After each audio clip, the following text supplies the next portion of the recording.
ఎలా ఉన్నారు? అందరూ బాగున్నారు కదా? నేను కూడా చాలా చాలా బాగున్నాను.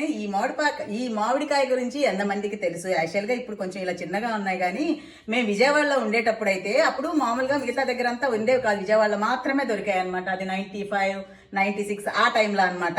ఇంతంతా ఉండేది కొబ్బరి, ఇంతంతే వస్తున్నాయి. ఇప్పుడు అన్ని ఊర్లలో అయితే బాగా దొరుకుతున్నాయి అనమాట. ఇది 80 రూపీస్ ఇచ్చి కొన్నానండి.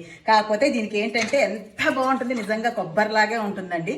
దీనికి చక్కెర అంటే ఉప్పు కారం అలా వేసుకోవాల్సిన అవసరమే ఉండదన్నమాట. చక్కగా పీల్ చేసేసి చక్కగా ముక్క కోసేసి అలా తినేయచ్చు. దీని మీద ఒక జోక్ ఉంది. ఫస్ట్ విజయవాడలో దొరికేటప్పుడు నేను నెల్లూరుకి 2 కాయలు తీసుకొచ్చాను. మా పిన్నం ఏమనుకునిందంటే ఈ కొబ్బరి బొండాలు తాగి ఆడ పడేశారని చెప్పి అది తీసి డస్ట్బిన్లో వేసేసింది. అప్పట్లో నెల్లూరులో అట్లా దొరికేవి కాదనమాట, ఓన్లీ విజయవాడలోనే దొరికేవి. దొరికినప్పుడల్లా ఎత్తుకెళ్తూ ఉండేదన్నమాట.